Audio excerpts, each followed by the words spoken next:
അപ്പോ മെയിലെ മൂവീസും സീരീസിന് ശേഷം ഇനി ജൂണിൽ ഇറങ്ങാൻ പോകുന്ന സീരീസിന്റെ മൂവീസിൽ മോസ്റ്റ് ആൻറ്റിസിപ്പേറ്റഡ് എനിക്ക് തോന്നിയിട്ടുള്ള സീരീസ് മൂവീസ് പറയാനാണ് ഞാൻ വന്നിട്ടുള്ളത്. സോ ജൂണിൽ 4-ാം തീയതി തന്നെ സ്റ്റിക്ക് എന്നൊരു കോമഡി സീരീസ് ആപ്പിൾ TV+ കൂടെ പുറത്തിറങ്ങുന്നുണ്ട്. ഓവൻ വിൽസൺ ആണ് അതിൽ പ്രധാന വേഷം ചെയ്യുന്നത്. അതുപോലെ തന്നെ ജൂൺ 5-ാം തീയതി തഗ് ലൈഫ് എന്നൊരു സിനിമ പുറത്തിറങ്ങുന്നുണ്ട് തമിഴില്. സോ നിങ്ങൾക്കെല്ലാം അറിയാവുന്ന പോലെ കമൽഹാസനും മണിരത്നും അതുപോലെ STR ആണ് അതിൽ പ്രധാന ആയിട്ട് നമുക്ക് ഇതിൽ പറയാനുള്ളത്. അപ്പോ കമൽഹാസനും മണിരത്നും തമ്മിലുള്ള നായകന് ശേഷമുള്ള നെക്സ്റ്റ് മൂവിയാണിത്. അത്രയും വർഷത്തെ ഗ്യാപ്പിന് ശേഷമാണ് ഈ പടം വരുന്നത്. ഞാൻ ഇതിന്റെ ടീസർ പണ്ട് ഇറങ്ങിയ സമയത്ത് നായകന്റെ രണ്ടാം ഭാഗമായിരിക്കും എന്നൊക്കെ വിചാരിച്ചു. കാരണം ആ ഒരു പേരിൽ സിമിലാരിറ്റി ഉണ്ടല്ലോ ക്യാരക്ടറിന്റെ. അതാണ് വിചാരിച്ചത്. സോ അത് മോസ്റ്റ് അവൈറ്റഡ് ആണ്. മാത്രമല്ല ഈ കൊല്ലത്ത് തമിഴിൽ തന്നെ മോസ്റ്റ് അവൈറ്റഡ് മൂവി തന്നെയാണിത്. അപ്പൊ ജൂൺ 5-ാം തീയതി തന്നെ written and director by God എന്നൊരു ചിത്രം പുറത്തിറങ്ങുന്നുണ്ട് മലയാളത്തില്. സോ സണ്ണി വെയിനും സൈജു കുറുപ്പുമാണ് ഇതിൽ പ്രധാന വേഷം ചെയ്യുന്നത്. ജൂൺ 6-ാം തീയതി നമ്മളെ മോഹൻലാലിന്റെ പഴയ പടമായിട്ടുള്ള ചോട്ടാ മുംബൈ റിലീസ് ചെയ്യുന്നുണ്ട്. അപ്പോ ലാലട്ട ഫാൻസിനായാലും യൂത്തന്മാർക്കായാലും പോയിട്ട് ജസ്റ്റ് ചില്ലടിച്ച് അടിച്ചു പൊളിച്ച് വരാൻ പറ്റിയൊരു പടമാണ് ചോട്ടാ മുംബൈ. നമ്മള് ഈ കിരൺ ടിവിയിലോ അല്ലെങ്കിൽ പണ്ടത്തെ ഏഷ്യാനെറ്റ് മൂവിയിലൊക്കെ നമ്മള് ഇത് കണ്ടോണ്ടിരുന്നതാണ്. പല വട്ടം റിപ്പീറ്റഡ്ലി ഇത് പല പല ഇതോ അല്ലെങ്കിൽ ഓണത്തിനൊക്കെ ഇത് ടിവിയിൽ വരുന്നതാണ്. നമ്മൾ അപ്പോഴും കാണും, പിന്നെയും കാണും. റിപ്പീറ്റഡ്ലി നമുക്ക് വാച്ച് ചെയ്യാൻ പറ്റിയ ഒരു പടം തന്നെയാണ് ചോട്ടാ മുംബൈ. സോ അത് റിലീസ് ചെയ്യുന്നുണ്ട്, പോണമെന്ന് കരുതുന്നുണ്ട്. അതുപോലെ തന്നെ ഇനി ജൂണിൽ തന്നെ ബാലറീന എന്ന് പറഞ്ഞ മൂവി വരുന്നുണ്ട്. ഇത് ജോൺ വിക്ക് യൂണിവേഴ്സിൽ പെടുന്ന ഒരു മൂവി തന്നെയാണ്. ജോൺ വിക്ക് 4-ന് തൊട്ട് മുൻപും 3-ക്ക് ശേഷമാണ് ഇത് നടക്കുന്നതെന്നാണ് പറയുന്നത്. സോ ജോൺ വിക്കിന്റെ ഡെത്തിനൊക്കെ മുൻപ്, 4ത്തിലെ ഡെത്തിനൊക്കെ മുമ്പായിട്ട് നടക്കുന്ന സിനിമയാണ് ബാലറീന. അപ്പോൾ ഈ പടം ജോൺ വിക്കിന്റെ സ്റ്റോറി ഒന്നും അല്ല പറയുന്നത്, ആ യൂണിവേഴ്സിൽ നടക്കുന്ന ബാലറീന എന്നൊരു ക്യാരക്ടറിനെ കുറിച്ചാണ് ഇത് പറയുന്നത്. അന്നാടി ആർമാസാണ് ആ ക്യാരക്ടർ ചെയ്യുന്നത് ഈ പടത്തിൽ. അപ്പൊ അതിൽ ജോൺ വിക്ക് പറഞ്ഞൊരു ക്യാമിയോ ആയിരിക്കും. ജൂൺ 6-ാം തീയതി തമിഴിൽ നിന്നും മറ്റൊരു ചിത്രം പുറത്തിറങ്ങുന്നുണ്ട്, മദ്രാസ് മാൻസിനി. അപ്പൊ സത്യരാജും കാളി വെങ്കട്ടുമാണ് ഈ പടത്തിലെ പ്രധാന വേഷം ചെയ്യുന്നത്. അതുപോലെ തന്നെ ജൂൺ 6-ാം തീയതി ഹൗസ്ഫുൾ 5 എന്ന ചിത്രം പുറത്തിറങ്ങുന്നുണ്ട്. അക്ഷയ് കുമാർ, റിതേഷ് ദേശ്മുഖ് അതുപോലെ തന്നെ അഭിഷേക് ബച്ചൻ ഒക്കെയാണ് ഇതിൽ പ്രധാന വേഷം ചെയ്യുന്നത്. സോ ഹൗസ്ഫുൾ 1, 2, 3, 4 ഒക്കെ ഞാൻ കണ്ടിട്ടുണ്ട്. ചെറുപ്പത്തിലൊക്കെ എനിക്ക് ഭയങ്കര ഇഷ്ടമായിരുന്നു, ഭയങ്കര കോമഡി ആയിരുന്നു. ഒരു സ്ലാപ്സ്റ്റിക് കോമഡി ഒക്കെ പോലത്തെ കോമഡി ആയിരുന്നു. പ്രത്യേകിച്ച് ലോജിക്കൊന്നും ഉണ്ടാവില്ല, വെറുതെ ഇങ്ങനെ റിപ്പീറ്റ് ചെയ്ത ക്യാരക്ടേഴ്സിന്റെ ആക്ടിങ്ങും കഥാപാത്രത്തിന്റെ രീതികളൊക്കെ സെയിമാ എല്ലാ പടത്തിലും. അക്ഷയ് കുമാറിന്റെയും അതിൽ റിതേഷ് ദേശ്മുഖിന്റെ ഇവർ രണ്ടാളും മെയിൻ ആയിട്ട് എല്ലാ പടത്തിലും ഉണ്ടാവും. സൈഡായിട്ട് വരുന്ന ക്യാരക്ടേഴ്സ് ആണ് മാറിക്കൊണ്ടിരിക്കുക. സോ ഇത് വരുന്നുണ്ട്, അറിയില്ല എന്താവും എന്നുള്ളത്. പണ്ട് എൻജോയ് ചെയ്തു, ഞാൻ എൻജോയ് ചെയ്യുമെന്ന് അറിയില്ല. അത് ജൂൺ 6-ാം തീയതി തഗ് എന്നൊരു സിനിമ പുറത്തിറങ്ങുന്നുണ്ട്. നമ്മുടെ മലയാളത്തിലെ സ്വന്തം ഒപ്പൺ ഹേമർ ആയിട്ടുള്ള ധ്യാൻ ശ്രീനിവാസന്റെ അടുത്ത പടമാണ് തഗ്. സോ തഗ് ലൈഫിന് ക്ലാഷ് ആയിട്ട് തഗ് എന്നൊരു പടം, പണ്ട് ജയിലറിന് ക്ലാഷ് ആയിട്ട് ജയിലർ എന്നൊരു പടം ധ്യാൻ ശ്രീനിവാസൻ ചെയ്തിരുന്നു. അതുപോലെ തന്നെ തഗ് ലൈഫിന് ക്ലാഷ് ആയിട്ട് തഗ് സിനിമ വരുന്നുണ്ട്, അറിയില്ല എന്താവും എന്നുള്ളത്. അപ്പൊ ജൂൺ 6-ാം തീയതി പ്രിഡേറ്റർ കില്ലർ ഓഫ് കില്ലേഴ്സ് എന്ന സിനിമ പുറത്തിറങ്ങുന്നുണ്ട്. ഇത് OTT-ലാണ് പുറത്തിറങ്ങുന്നത്. ഹുളുവിലും ജിയോ ഹോട്ട്സ്റ്റാറിലുമാണ് ഇത് സംപ്രേഷണം ചെയ്യുന്നത്. അപ്പോ ഈ പടം ഒരു ആനിമേറ്റഡ് മൂവിയാണ് പ്രിഡേറ്റർ യൂണിവേഴ്സിൽ വരുന്നത്. ഇത് പ്രേ എന്ന മൂവിക്ക് ശേഷം അതുപോലെ തന്നെ പ്രിഡേറ്റർ ബാഡ് ലാച്ച് എന്ന് ഇറങ്ങാൻ പോകുന്ന, ഈ വർഷം തന്നെ ഇറങ്ങാൻ പോകുന്ന പടത്തിന് തൊട്ട് മുൻപായിട്ടുള്ള ഇടനിൽക്കുന്ന കാര്യമായിട്ടാണ് ഇത് കാണിക്കുന്നത്. അപ്പൊ ഇത് ജിയോ ഹോട്ട്സ്റ്റാറിലും ഹുളുവിലും നിങ്ങൾക്ക് കാണാം. ജൂൺ 12-ാം തീയതി ഡീപ് കവർ എന്നൊരു ചിത്രം OTT-ൽ പുറത്തിറങ്ങുന്നുണ്ട് പ്രൈം വീഡിയോ വഴി. അതുപോലെ തന്നെ ജൂൺ 13-ാം തീയതി how to train a dragon എന്ന ചിത്രം പുറത്തിറങ്ങുന്നുണ്ട്. ഇത് ആനിമേറ്റഡ് മൂവിന്റെ ഒരു ലൈവ് ആക്ഷൻ അഡാപ്റ്റേഷൻ ആണ്. അപ്പൊ ഇതിന് ആനിമേറ്റഡ് ഒന്നും ഞാൻ കണ്ടിട്ടില്ല, നല്ല അഭിപ്രായം കേട്ടിട്ടുണ്ട്. ഇതിനൊരു 3 പാർട്ട് ഉണ്ട് ആനിമേറ്റഡ് ആയിട്ടുള്ളത്. സോ അതിൽ ഫസ്റ്റ് പാർട്ടിന്റെ അഡാപ്റ്റേഷൻ ആണ് ഈ ലൈവ് ആക്ഷൻ.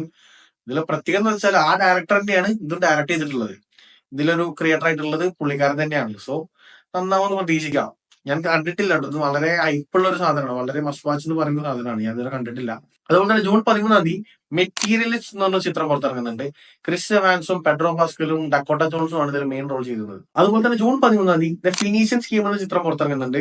ഈ ചിത്രം പറയാനുള്ള മെയിൻ കാരണം അതിന്റെ ഡയറക്ടർ ആയിട്ടുള്ള വെസ് ആൻഡർസൺ ആണ്. പുള്ളിക്കാരന്റെ പദം അറിയാലോ, ഒരു എവരിവൺസ് കപ്പ് ഓഫ് ടീ അല്ലാത്ത പടങ്ങളെ പുള്ളിക്കാരൻ ചെയ്യലുള്ളൂ. എല്ലാം ഒരു പ്രത്യേക ടൈപ്പ് പടങ്ങളാണ്. പുള്ളിക്കാരൻ ഇൻസ്പയറായിട്ട് പല പടങ്ങൾക്കും മലയാളത്തിൽ വന്നു തുടങ്ങിയിട്ടുണ്ട്. സോ ജൂൺ 13-ാം തീയതി ദ ഫിനീഷ്യൻ സ്കീം. ജൂൺ 13-ാം തീയതി തന്നെ റോം എന്ന ചിത്രം പുറത്തിറങ്ങുന്നുണ്ട്. നമുക്ക് എല്ലാവർക്കും അറിയാവുന്ന പോലെ നായാട്ട്, ഇലവേള പൂഞ്ചിറ, അതുപോലെ ഓഫീസറും ഡ്യൂട്ടിയൊക്കെ എഴുതിയിട്ടുള്ളതും ഇലവേള പൂഞ്ചിറയുടെ ഡയറക്ടർ ആയിട്ടുള്ള ഷായ് കബീർ സംവിധാനം ചെയ്യുന്ന ചിത്രമാണ് റോന്ത്. അതാണ് ഇതിലെ ഏറ്റവും വലിയ എക്സ്പെക്ടേഷൻ. പുള്ളിക്കാരൻ പോലീസ് സ്റ്റോറി ചെയ്ത് കഴിഞ്ഞാൽ പൊതുവെ അടിപൊളി ആവലുണ്ട്. ഇതിലെ കാസ്റ്റിംഗും എനിക്ക് നല്ലൊരു എക്സ്പെക്ടേഷൻ തരുന്ന കാസ്റ്റിംഗ് ആണ്. കാരണം റോഷൻ മാത്യു അതുപോലെ തന്നെ ദിലീഷ് പോത്രാണ് അതിൽ മെയിൻ ലീഡ് റോൾസ് ചെയ്യുന്നത്. ട്രailer രസമുണ്ടായിരുന്നു. അതുപോലെ തന്നെ ജൂൺ 13-ാം തീയതി എക്കോ വാലി എന്ന ചിത്രം ആപ്പിൾ TV+ കൂടെ പുറത്തിറങ്ങുന്നുണ്ട്. അപ്പൊ ഇതിലെ മെയിൻ ലീഡ് റോൾ ചെയ്തിട്ടുള്ളത് സിഡ്നി സ്വീനിയാണ്. സോ സിഡ്നി സ്വീനി അറിയാലോ, എല്ലാവർക്കും പല യൂത്തന്മാർക്കും വളരെ ഫേവറേറ്റ് ആയിട്ടുള്ള ഒരു ആക്ട്രസ് ആയിരിക്കും. ജൂൺ 13-ാം തീയതി തന്നെ മലയാളത്തിലെ മറ്റൊരു ചിത്രം പുറത്തിറങ്ങുന്നുണ്ട്, വ്യസന സമേത ബന്ധുമിത്രാദികൾ എന്ന് പറഞ്ഞിട്ട്. ഈ പടത്തിലെ മെയിൻ ലീഡ് റോൾസ് ചെയ്യുന്നത് അനശ്വര രാജൻ, ജോമോൻ ചോദർ, സിജു സണ്ണി, ബൈജു, നോബി, അസീസ് ഒക്കെയാണ്. ഇതൊന്നും അല്ല ഈ പടം ഞാൻ എടുത്തു വരാൻ കാരണം ഇതിന്റെ പ്രൊഡ്യൂസർ വിപിൻ ദാസ് ആണെന്ന് കണ്ടപ്പോഴാണ്. കാരണം പുള്ളിക്കാരൻ പൊതുവെ ഡയറക്ട് ചെയ്യണതോ എഴുതുന്നതോ അല്ലെങ്കിൽ പ്രൊഡ്യൂസ് ചെയ്യുന്ന പടത്തിൽ കോമഡി നല്ല ഉണ്ടാവലുണ്ട്. സോ ആ ഒരു പ്രതീക്ഷയിലാണ് ഞാനിത് പറയാൻ കാരണം. അപ്പൊ വിപിൻ ദാസാണ് പ്രൊഡ്യൂസ് ചെയ്തിട്ടുള്ളത്.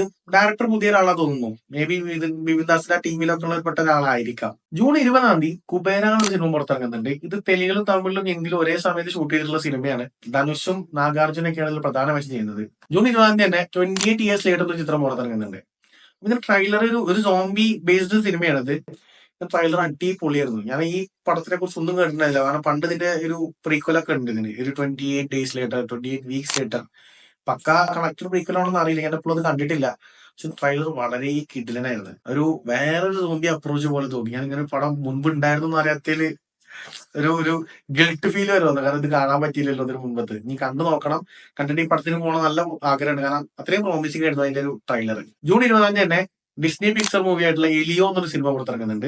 ഒരു ആനിമേറ്റഡ് ചിത്രമാണ്. ജൂൺ 20 തന്നെ JSK എന്ന ചിത്രം പുറത്തിറങ്ങുന്നുണ്ട്. Janaki versus state of Kerala എന്നാണ് ചിത്രത്തിന്റെ ഫുൾ നെയിം.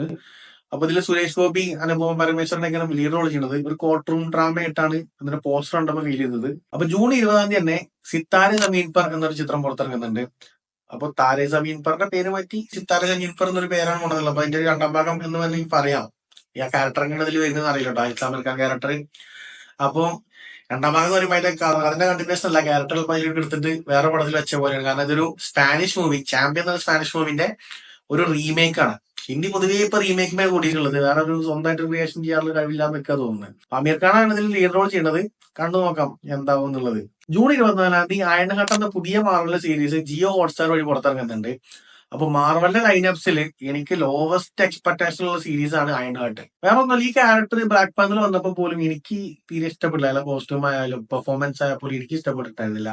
എന്താണെന്ന് അറിയില്ല, ഞാൻ ഈ ലിസ്റ്റിൽ ആഡ് ചെയ്യാൻ തന്നെ കാരണം മാർവൽ സീരീസ് ആണെന്നുള്ള കാരണം മാത്രം കൊണ്ടാണ്. കാരണം എനിക്കൊരു എക്സ്പെക്ടേഷനോ അല്ലെ ഒരു ആഗ്രഹമോ ഇല്ല സീരീസ് വരണമെന്നും ആഗ്രഹമല്ല, കാണണം എന്ന് പ്രത്യേകിച്ചാകില്ല. പക്ഷെ ഒരു as a old Marvel fan കണ്ടിരിക്കും എന്നുള്ളത് പറയാൻ പറ്റുള്ളൂ. അതുപോലെ തന്നെ ജൂൺ 25 ദ ബെയർ സീസൺ 4 ഇറങ്ങുന്നുണ്ട്.